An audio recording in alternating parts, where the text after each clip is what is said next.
Welcome back to A Fly on the Rabbi's Wall.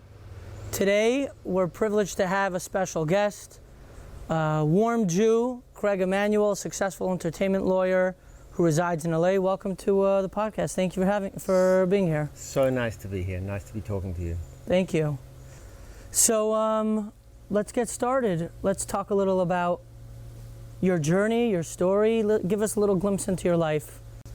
So I was born in Australia, in Melbourne, Australia, in 1959, and I spent most of the first 13 years of my life living in Australia. My family moved to New Jersey for about 2.5 years in 1972. In 1975, we moved back to Australia, where I completed my schooling. Never wanted to be a lawyer. But at 16 or 17, trying to decide, what you had to do, I knew I didn't want to be a doctor and I didn't want to be a scientist, and everyone in my family had started out being lawyers. So I thought, well, gee, why don't I at least get a law degree? Because I figured at the end of the day, it was still, something good to have. So I went to law school for 5 years, did what a lot of Australians did and traveled for a year, in between. And then in 1981, I started practicing law. I was 22 when I started practicing law. And after a couple of years, I really decided I really didn't want to practice law. And I'd always had a great love for the entertainment industry. So I announced to my family I was going to buy a one-way ticket to Los Angeles and learn something about the film industry. And then in concept, come back to Australia a couple of years later. So I moved to Los Angeles in February 1985, and the year I was born. There you go. I'm an old person, and it was a lot harder to break into the film industry than I thought. I didn't have a visa to work in the United States. I didn't really have any relationships. So, being resourceful, I worked as a waiter. I drove a graveyard limousine shift. I actually played piano 3 nights a week in a restaurant, which was, a lot of fun, but not exactly what I'd come to do. This was just to get by. Just to get by. And then I thought, well, gee, maybe I should try and, get a job, as a lawyer, because at least that's what I'm trained to do. And so, in those days, there were no cell phones, there was no internet and email. And so you would write letters to law firms, and that's exactly what I did. I sent not hundreds, but probably 100 letters to different law firms, seeing if someone would be interested in meeting me. And no one responded.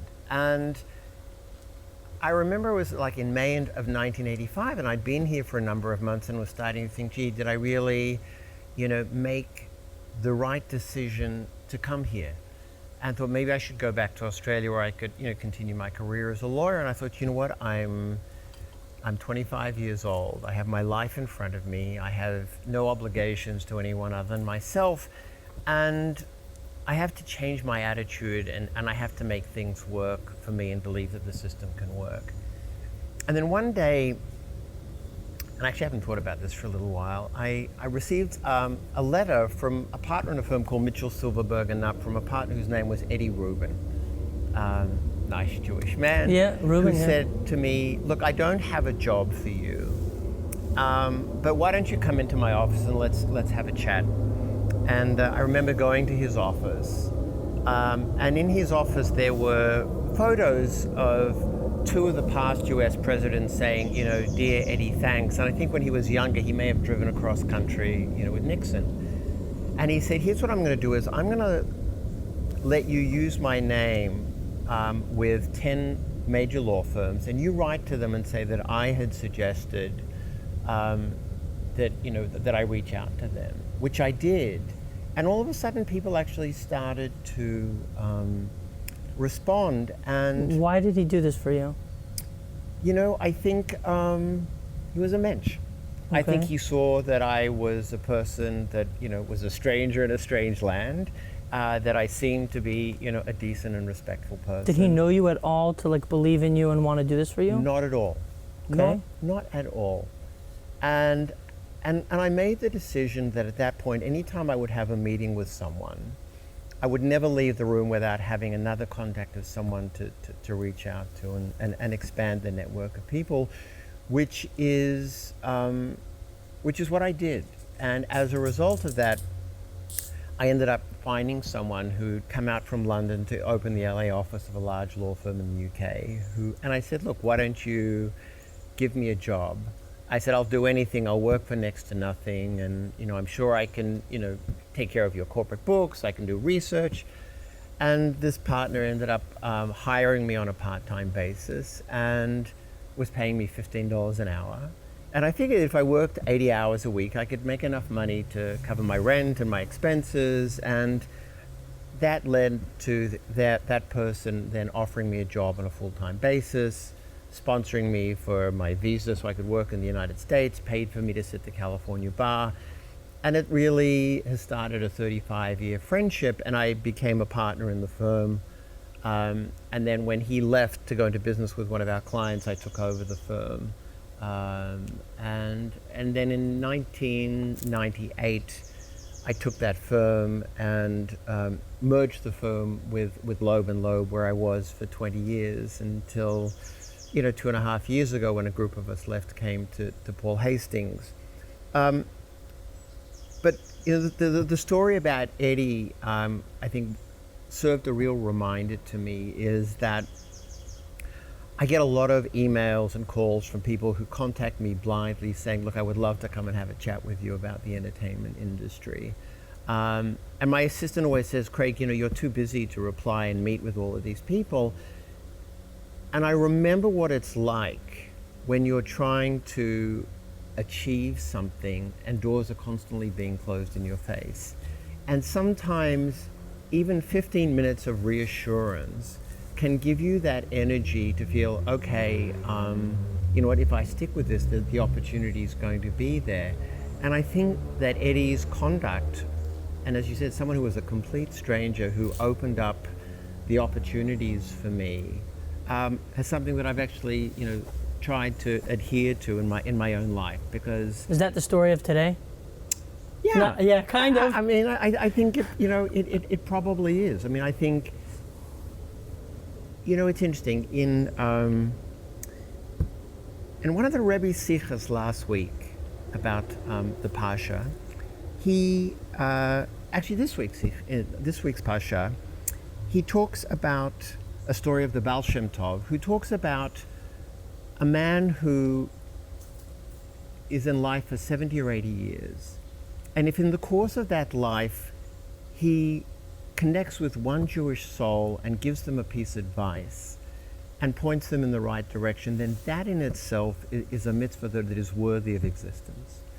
And actually, I thought about that a lot as I was reading, in preparation for this week's Pasha. And sometimes you ask yourself the question, what can I do? What can one person do that can make a meaningful difference? And you don't know how taking that 15 minutes or 20 minutes with someone can actually change the course of someone's life. And I think if I reflect back on what Eddie did for me, it could have been the pivotal difference between me staying in the United States and not staying in the United States. Did he set the course for you? And he definitely was one of the people who set that course. So instead of being here for what was going to be, 2 years, I've now been here for 35 years to my mother's chagrin. But the idea that I'd said I'd be coming home in 2 years became a somewhat running joke in my family. And I think they've now given up that I'm probably not coming home anytime soon. Anytime soon. But other than outside of COVID, I'm home on a fairly regular basis. Oh, you go back to Australia a lot? I do. Sydney or Melbourne? Melbourne. Yeah. And so, throughout the course of your career, have you had any low points in your journey, to where you are today? Look, I think that throughout life we all have different challenges and issues to deal with, some professional, some personal. I think that one of the biggest disruptions in my life was after we returned from the United States in 1975. shortly thereafter, my father got sick and ultimately died of cancer. And he was very young. He was, 44 years old. And my father was both a role model to me, and we were a very, very close family. And I felt that I lost my path, and I watched the impact on my mother, who had never been alone, in her life. I mean, she lived with my grandparents until she got married, and she lived with my father, while they'd been married. And my sister was, off married, and so it was my mother and I at home. And it was a tough period of time. And I remember standing at my father's grave site at his funeral, and the rabbi saying, "We're here to celebrate the life of Graham Aaron Emanuel." And I remember thinking at that time, my father was 44 years old, one of the most important people in my life, and what is it that I'm celebrating? And I was angry and upset. And I thought about it for a really, really long time. And my father was one of these people who could walk into a room and lighten up a room. He just had one of those personalities that people magneted towards and made people feel special. And, over the course of my life, I've come into contact with people who say, your father was truly an amazing person, and he was someone we all loved. And people I had no idea that they even knew my father in the United States. And when people say to me, "You're exactly like your father," I actually can't think of a greater compliment. A greater compliment. And a couple of years ago was the 40th anniversary of the outside of my father, and I went back to Australia. And I went out to the cemetery with my mother and said Kaddish for my father. And in that moment, I realized that the celebration of my father's life in part was that over the course of my own life, I've gotten the best of him that's a part of me. And so when people say that I remind them of my father, that's actually that is a celebration. And I think it took me 40 years to understand what the celebration of a person's life is. I mean, the person is not around in the physical sense of the word, but there is barely a period of time in my life that my father's influence isn't there. And it's not that I'm not my own person, but it took me 40 years to kind of get over what it is that, we were celebrating a person's life who's taken so young. So it was a low point that ultimately, I've come to appreciate the memory of my father. What a nachas that you've emulated the way he lived, and you're a nachas to him. Baruch Hashem. So you come to LA, you have a successful path as being an entertainment lawyer. In a city like this, in a world like that, a Hollywood world like that, what exactly sparked your spiritual journey? What inspired you all of a sudden? And it's hard in that type of world. And I'm sure you'll tell us a little about that, but what sparked your journey, your inspiration? Look, I grew up not in an Orthodox family growing up, but the Australian Jewish community culturally is very active as Jews. Very traditional. Very traditional. To this day, not so much my mother anymore, but growing up, my mother always had Shabbat dinner, and the family always came. And until she's now in her 80s, she would host Shabbat dinner. And now my sister's taken over the reins. And culturally, families get together on Shabbos. So growing up in the Jewish community in Melbourne, it was a very tight community. We're all, very close on the high holy days. We would go shul hopping because we were all members of different shuls, and we were young and we were allowed to walk around the streets of Caulfield or Toorak and go from one shul and hang out with our friends. So the Jewish community has always been a very important, part of my life.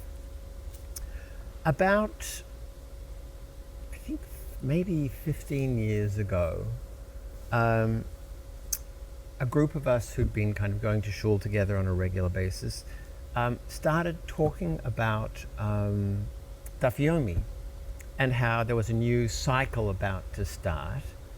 And 2012. Yeah. Yeah. So, maybe was it 20? Yeah, Yeah, 2012. I guess it was 2012. I guess it was 2012, and it can't have been the one before that. No, it must have been. It's 2012. It must have been 2012. I mean, that's No, the cycle before. the cycle before that. Yeah, the cycle before that. Okay. So it 2005. must have been 2005. Okay. Yeah, that would actually. Yeah, it must have been 2005. Wow, so it's been longer than I thought. And I thought, gee, you know what? Why don't we all start doing Daf Yomi? Right. And, we're going to commit to 7.5 years, and as a lawyer, actually reading Talmud is incredibly Right. stimulating. And the truth of the matter is, actually, every day for like 3.5 years, I actually studied and read every day.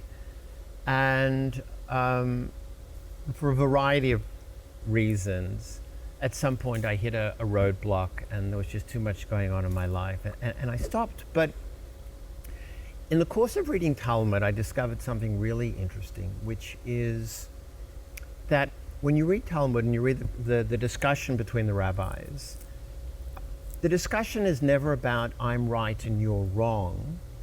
It's a discussion about trying to open up the possibility that there are another set of facts that may possibly lead to a different conclusion in life. Perspective. Perspective. And I realized that I spend 90% of my day in the middle of doing negotiations. And the challenge about negotiation is, at the end of the day, a deal is only as good as everyone feels like they've got something out of it. They won. They won. Or they won something. And even, if you're in a difficult situation, the way you treat people on the other side of a negotiation can actually have a material, outcome. Someone's always going to have the upper hand in a negotiation. But the way you treat someone in a negotiation can completely change the nature of the transaction. And you saw that in Talmud. And I definitely saw that in Talmud. And so I found myself changing my approach in the way I was negotiating, which is, in today's world, there's a lot of talking, but not a lot of conversation. There's a lot of talking, but people actually not really listening to what the other side has to say. They're talking at each other. They're talking at each other. When you're trying to solve a problem, I'm a great believer that start from the place of what you have in common and build from there. If you start from the place of where you completely disagree, it's very difficult to find the place of commonality. And so I found that in the course of negotiations, that I really made it an effort to listen to what the other side had to say. And sometimes you might find that in the course of an issue or a series of issues, out of 12 points, you listen to the other side, and you may actually only agree with 3 of them, but even your willingness to acknowledge that there is another point of view makes the other person feel that they're being heard, respected. Yeah. And I'm also became a great believer that, in the course of a negotiation, you don't need to get blood out of a stone. You don't need to win every point. And that people... Not a very Hollywood-esque approach. From my understanding, it's all about shrewdness and really crushing the other side. Or winning all the way to the end. It is. It's true. It's not the normal Hollywood way of doing things. It was interesting. About 10, 15 years ago, I taught a one afternoon class on morality and ethics from a Jewish perspective in the entertainment industry. And it was a really interesting conversation. And it started off, I was giving a lecture to one of the law schools in Los Angeles that ended up getting taught at an afternoon at UCLA as well. And most people would think that the topic of morality and ethics in the entertainment industry is a very quick subject matter. And one of the things I said to the students, I said is that there is a saying that you should never put a stumbling block in front of a blind man. And I said, you know, in our industry, what's really important is who we are as people and who we are as individuals. And ultimately, the way that we behave becomes actually a reflection of the clients that we represent. And if we're perceived as being difficult and a problem, then our clients become perceived as being difficult as a problems. And I would give this example that one day you'll be in the middle of a negotiation and you've closed a deal, and the paperwork's going to come in, and there's going to be a mistake in the paperwork, and the mistake is going to be in your client's favor. And maybe you're negotiating an option agreement, and instead of 12 months, they've made it 18 months, which is more favorable to your client. Maybe the amount of money was $200,000 that your client gets, and they've put $250,000. And in that moment, you have to decide, how are you going to respond to that? And I said, for me, it's very easy. I pick up the phone, I call the lawyer on the other side and say, look, I think you've made a mistake. And invariably they're, you know, appreciative.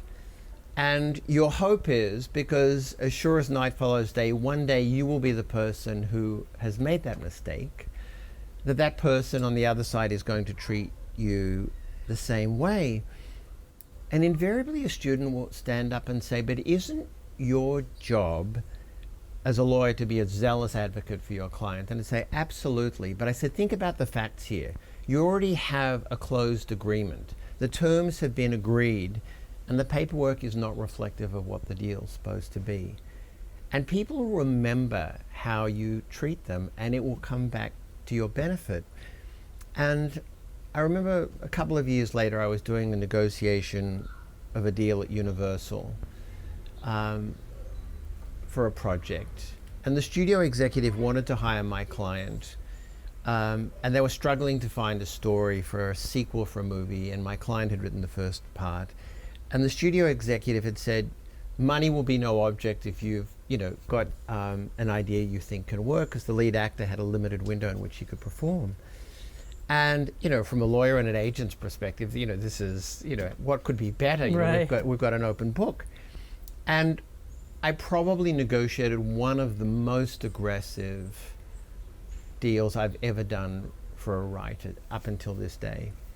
And at the end of the negotiation, the head of business affairs at Universal called me up and said, you should know that even though you had a lot of leverage in this negotiation, everyone in our business affairs department felt that you treated them with respect, and they really appreciated it. And about 4 months later, I was representing a young writer who was selling a script for the first time, who didn't have a lot of leverage, but he had in his mind a particular dollar amount that he wanted to get to. And we were, I don't know, $50,000 apart, a lot of money. And I called up the business affairs person and said, look, can we figure out something creative so that if the film gets made, we can close this gap? And they said, absolutely, we found a solution. And there's no doubt in my mind that because the way I'd kind of treated other people in their organization before, that came back to my client's benefit. And it's interesting, so through this process of learning from Daf Yomi and from Talmud, I found that in the middle of negotiations, I almost never get angry, I never lose my cool. And the interesting thing is, if you're that person and people know that's who you are, if you do get angry about something, then it actually has an incredibly powerful effect, because people think, wow, if Craig's upset about something, it actually must be, you know, something that's really reasonable. And so it actually tends to work for my advantage. So, you know, that's the way I have tried as much as possible to live my life in my professional career. And, you know, it's a lot easier to live your life acting in that frame of reference than being angry, because, you know, I go to bed at night, and yes, I have a massive amount of work going on at any one time, but I've come to deal with the fact that I'm going to do the best I'm going to do. I'm going to treat people respectfully. If I'm behind on something, I'm going to call the other side and say, look, I'm slammed at the moment. I need a couple of extra days. And people are respectful. And at the end of the day, who you are is as important as the clients that you represent and everything else. Has there ever been, I'm sure it's more than once, but tell us a point in your career where you had to navigate the tension between your values, your Judaism, your spirituality, and the work you were doing? I think one of the challenges about being a lawyer, and particularly being a lawyer in the entertainment industry, is that I find myself on call 24/7. If a client's got a problem, the fact that I'm on vacation really doesn't make a lot of difference. If it's a problem that needs to be solved then and there. And that's challenging in your own personal life. It's challenging when you've got young kids and you're on vacation and you find yourself on the phone and spending time doing emails, and it becomes really important as I get older to try and find that balance. And so a little over a year ago, I started trying to make it clear to my clients that when Shabbos is coming around, they're not going to reach me from sundown on Friday till the end of the day on Saturday. And it's really interesting that as a year has gone by, my clients have come to understand and respect that. And lawyers on the other side have either heard it or know that. And it's become an accepted thing for me in the middle of a negotiation that they know that, when the time comes on Friday, they're going to lose me.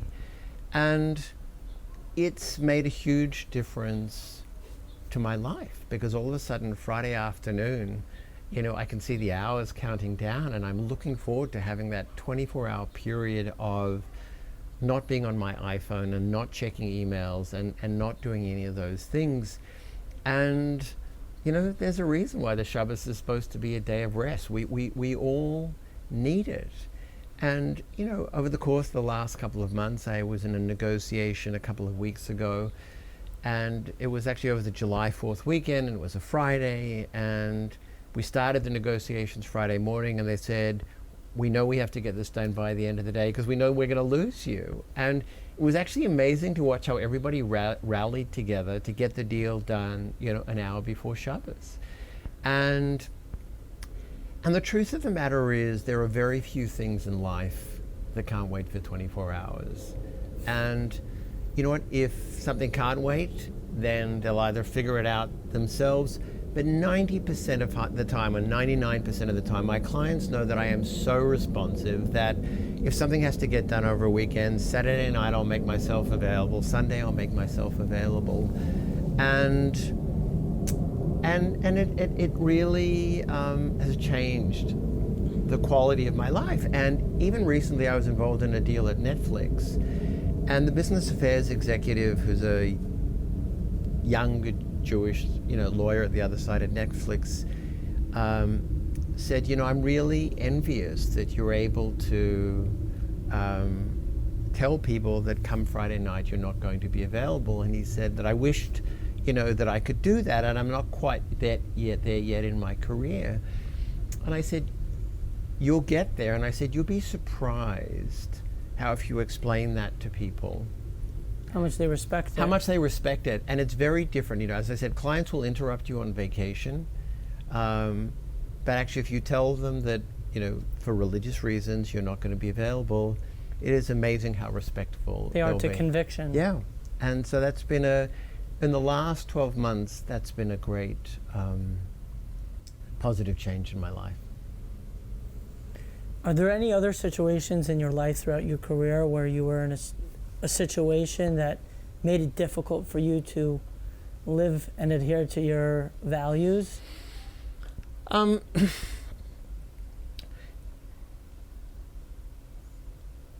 Every once in a while, you'll find that you're representing someone who you feel is not acting in a manner that is ethically appropriate. And that becomes a real challenge. because you try and uphold a level of moral standards to yourself, and it is a struggle to be advocating positions that you really struggle with as being a fair and reasonable approach. I'm a little bit lucky now that I've been blessed to have a reasonably successful career, and so my ability to choose who my clients are is something that I am able to do. And so I've largely taken the position that if someone doesn't respect who I am, then regardless of the level of fees they're going to pay, life is too short, and I won't represent people anymore who I don't feel I can represent fairly. And when a client is on your call list or an email's come in and it keeps going to the bottom of the pile because you don't want to deal with it, you know that there is an issue. But I think I've become, over the years, a pretty good judge of character. And so over the years, really a very small group of clients have said, you know what, I can't do this anymore. And actually, I let go a client a couple of weeks ago, and I just felt I can't keep advocating these kinds of positions anymore. And I said, look, I hope you have a great career, but this isn't working out. And it happens. Tell us the Lebanon story.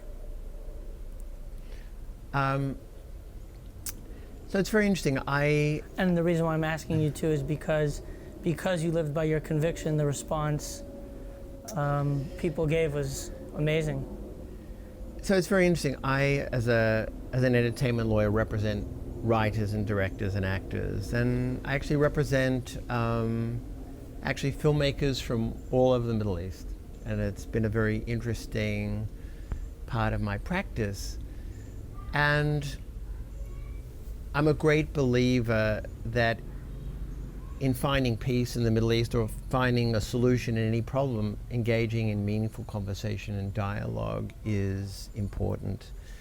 I'm actively involved in an organization called the Creative Community for Peace, which tries to combat the BDS movement. I don't believe there should be a cultural boycott and blocking people from coming to Israel and performing. And so I'm always interested in engaging in conversation. And a number of years ago, I was invited to come and speak in Beirut and teach a master class to young Middle Eastern filmmakers, but also given the opportunity to speak to leaders in the Arab film world about how we could use media as trying to find some common ground, some commonality and common ground. And it was a real challenge because the timing of their event was going to be around Yom Kippur, and they really wanted me in Beirut for a week. And I kind of looked at different schedules, and I thought, well, actually I could go to Beirut, and then I could fly through Amman and get to Yerushalayim for Yom Kippur, and then fly back.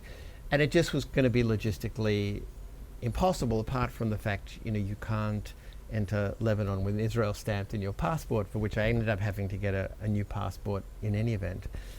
And so I decided that I would go, and I knew that there were going to be a number of Jewish people attending this event. And so we decided that we, despite being in Beirut during Yom Kippur, that we would go and we would daven Yom Kippur. And even that was an interesting process because I'd never been to Lebanon and I didn't know what the reaction was going to be to being Jewish. And so I didn't even want to bring in printed copies of, prayer books and all of those things. And so then I thought, well, gee, I could have a copy of a prayer book printed out and given to me in Beirut. And I thought, actually, that's, not ideal either, because I just don't know. And so I discovered that actually you can find the whole Mahzor actually online on a PDF. Right.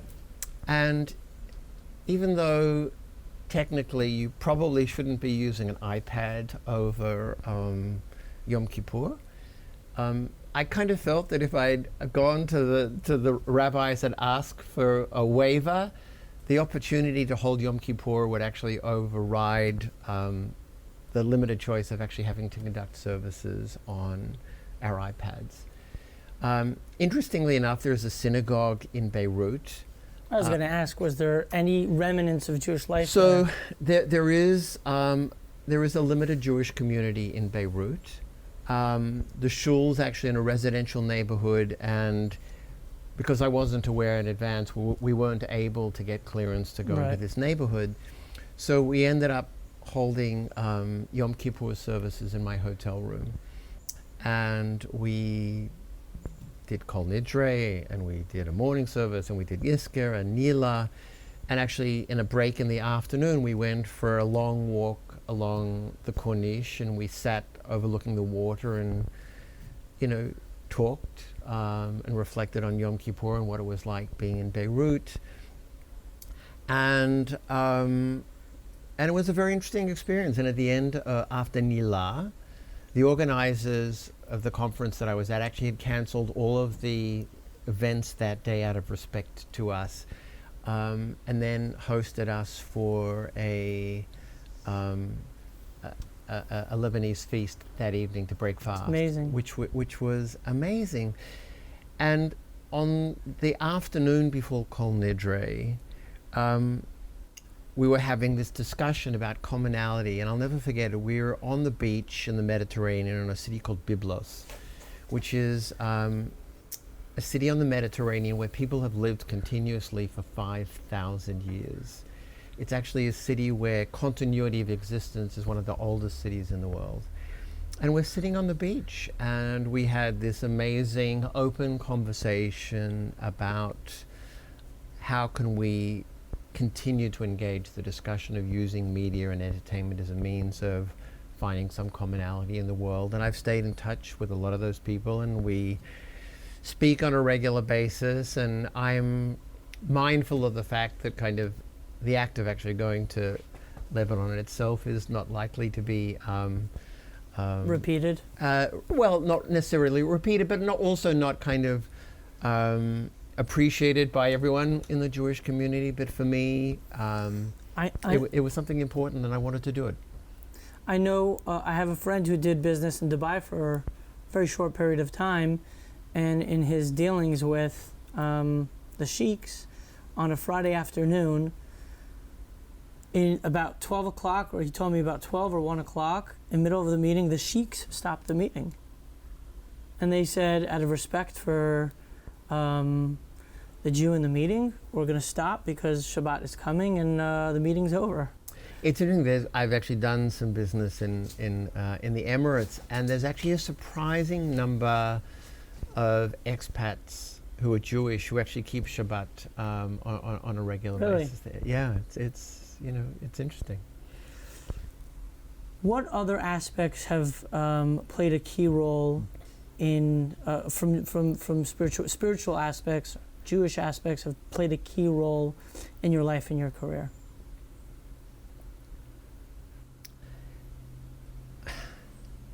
I think probably, just largely the things that we've talked about, that, Jewish tradition is very much based on respect for your fellow human being. And I think in every aspect of my professional life, it's something that I try and adhere to in my everyday life. And whether it's the way in which I conduct negotiations, the way in which you treat people that you work with. And it's very interesting. Sometimes you'll be involved in the middle of the negotiation, and because you're the partner, you may get the recognition for getting the deal, but it's actually really important to acknowledge everybody else who's part of the process, because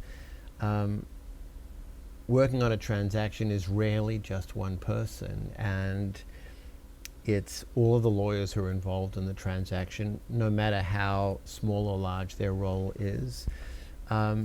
It's also recognizing that, my personal assistant, who's been with me for nearly 18 years, who knows my life better than me, who will never say no to me when I need her to work late or do something, on a Sunday. And I think it comes back in spades. And I think the more you behave in that manner, you build a better business, because people buy into the concept that, yeah, sure, this is a business and people have to make money, but ultimately you're only as good as the people who work with you. And if you create an environment where people feel respected and value in any business, regardless of what their job, whether it's, you know, running a restaurant and the person who's in the kitchen, that person's as important to the end product that gets on the table as the person who owns the restaurant and the waiter who's serving it. And so, you know, I've tried to do that. You know, for have things like learning or tefillin or prayer, call it meditation, do you feel that these things have played a role in transforming your life and career? They have. You know, as we were talking a little bit earlier, I'd never put on tefillin on a regular basis, and for reasons which aren't directly important, I was flying back from New York to Los Angeles on the Sunday after Rabbi Schwartz died, and there was a rabbi putting on tefillin on the plane in the morning on Sunday morning, and I watched him, and I started talking to him, and he said, "Have you put on tefillin today?" And I said, "No, I haven't put on tefillin today." You know, the spiel, would you like to put on tefillin today? I'd love to put on tefillin today. So here I am standing in the middle of a plane, you know, putting on tefillin, and he asked me, he said, "Do you own tefillin?" I said, "You know, I don't actually own tefillin. I'm going to be in Israel in July, and I'm going to buy tefillin." And he said, "You know, Rabbi Schwartz would be dancing in heaven knowing you're putting on tefillin today." And he said, "Here's what I'm going to do. I'm going to give you my tefillin, and when you get your own tefillin, you'll give it back to me." And I was incredibly appreciative and slightly nervous that I had the rabbi's tefillin, and God forbid I should lose the rabbi's tefillin. So after the memorial service on the Sunday night, I called up Mendel Schwartz and I said, "Mendel, I have to buy tefillin. I can't keep these tefillin." So I went to a shop on Pico Robertson and went in and bought some tefillin. Actually, he said, and I said, "Oh, you know, Mendel Schwartz had said you should get them here." And he said, "Anyone who's a friend of Schwartz, he's, you know, we're gonna take care of you." And I literally made a commitment to put on tefillin every day since. And actually, in that moment when I put on tefillin, I think about Schwartz, you know, for a few minutes. And the act of putting on tefillin, apart from being mandated under Jewish law, to me, it's more about when I get up in the morning and I put on tefillin first thing in the morning. It's a reminder that actually there are some things that are actually more important than running off to a business meeting, and so God forbid that I should be 5 minutes late for a call or a business meeting. I can actually take that 5 minutes to put on tefillin in the morning, and the world is not going to come to an end. And I think and it sets you for the day. It does set you for the day. And it was, I'll tell you one story about, there was only two times in my life when I nearly missed putting on tefillin. First time I was flying from Israel to a partner's retreat in Miami, and my flight from Tel Aviv to London was delayed 2.5 hours, and I was going to miss my connection potentially in London. And I put on tefillin that morning, and mistakenly or stupidly, I put the tefillin in my bag and I checked it. And of course my bags didn't make the connection from London to Miami. I did. And so I woke up the next morning and I didn't have tefillin.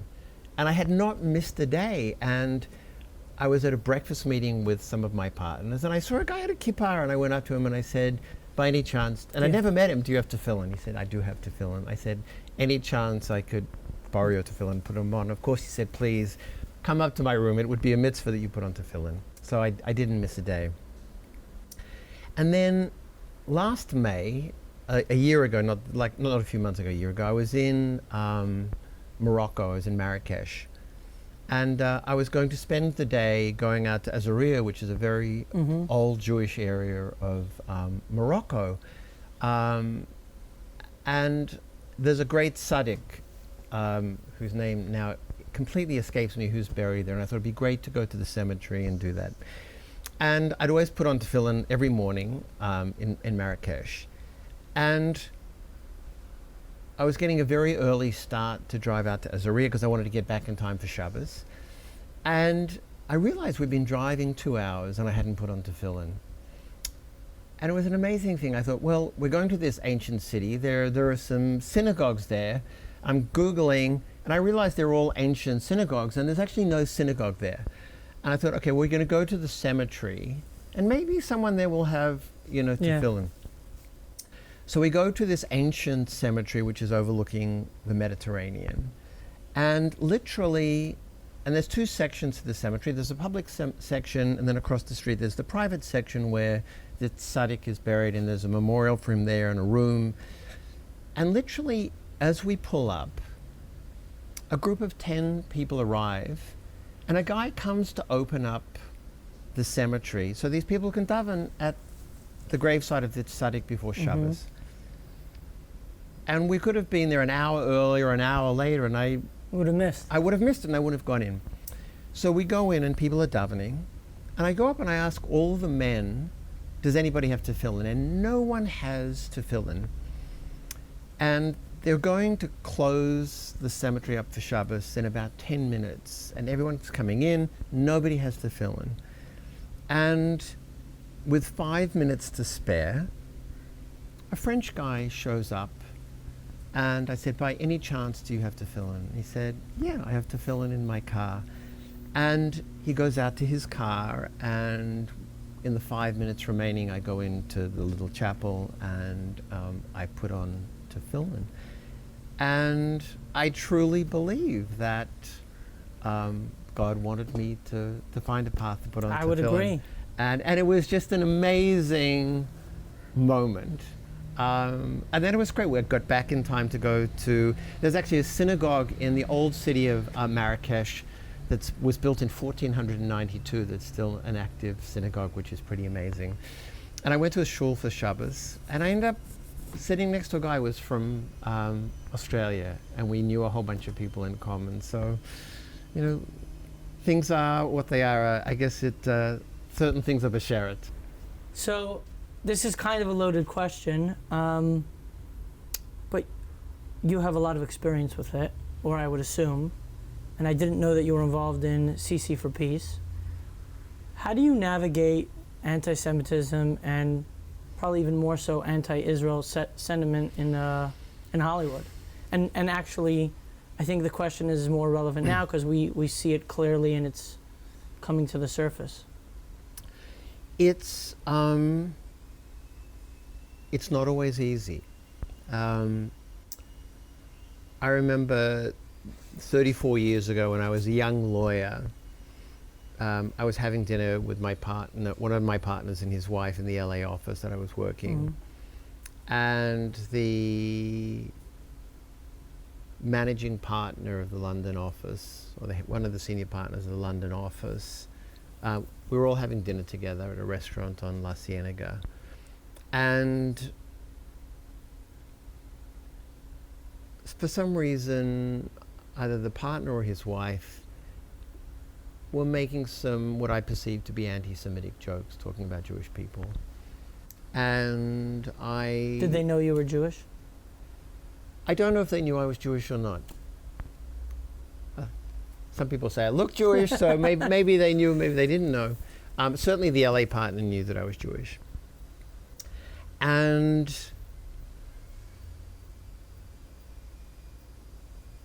it was a time when I was a young lawyer, and I didn't want to ruffle any feathers? I didn't want to ruffle any feathers, and I made the decision I wasn't going to say anything in that moment.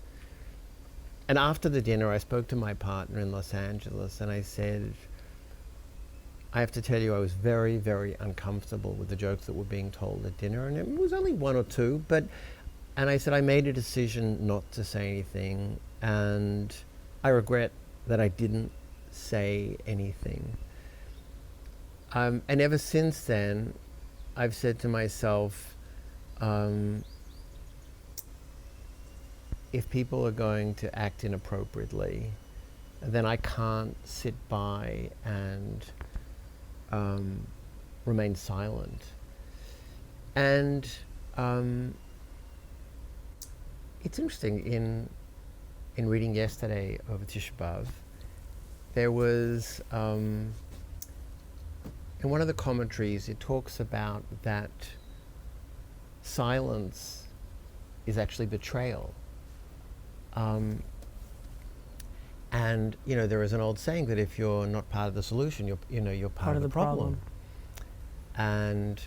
And so if you go back to the period of the destruction or in exile in Israel, and people watched idolatry going by, even if the people who were watching it were, in theory, practicing Jews, if you don't stand up and say something, then I understand the concept of betrayal. And so I now find that if I see something that I find unacceptable and inappropriate, I speak out and I say something, and I won't be silent on the subject. And it's hard because people in Hollywood have to interact with a lot of people, and a lot of people share the same common views, and most Jewish people share the same common views, and sometimes there is a resistance to speak out openly. There's relationships and business acquaintances and stuff on the table. And I appreciate when I hear people say, I really appreciate you speaking out and saying something because I echo the same thoughts. And I don't admonish those people because they didn't do it. But I think part of it is in the way in which you deal with the subject and the messaging. I think during the Gaza war, there was a lot of negative press about how the Jews were treating the people in Gaza, and they were blowing up schools and blowing up places where children were. And you try and engage in conversation with people who said they were really struggling with this and what the Jewish people were doing was unacceptable. And you have to have the conversation with them and say, look, can you imagine you're sitting here in San Diego and Mexico is going to, do the same. Start lobbing missiles. rockets. What are you going to do?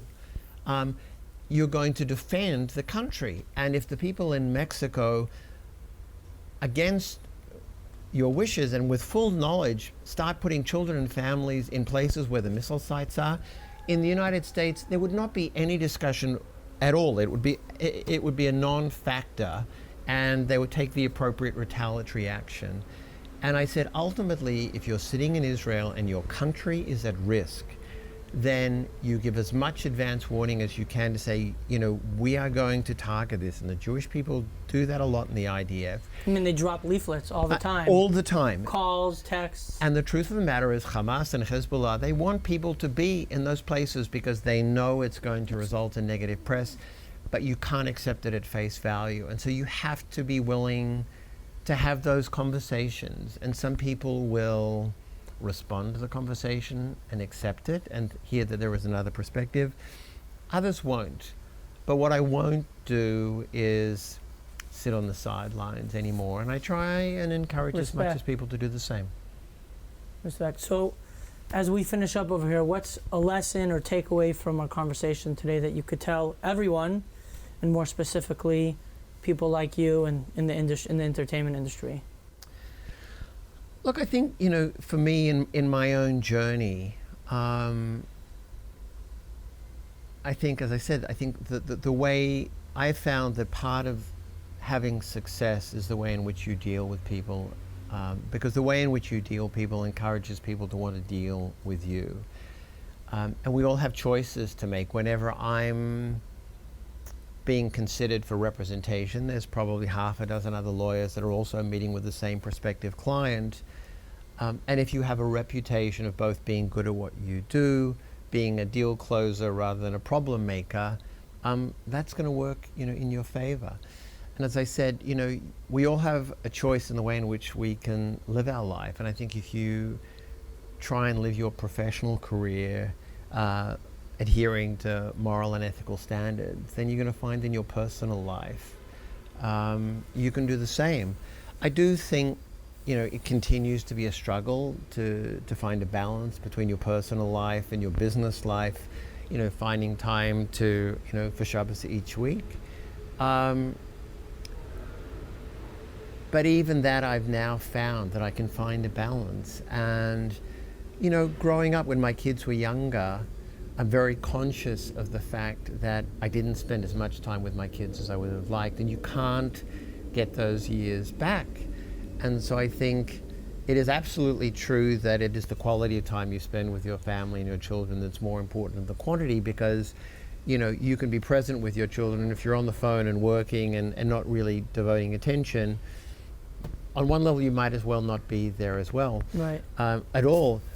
I only wish I'd come to that epiphany a little bit earlier in life, but I have come to realize that, and I now find that even though my kids are older, I do make time for them, and hopefully that balance is something that rubs off on other people, and they'll choose to live their lives the same way.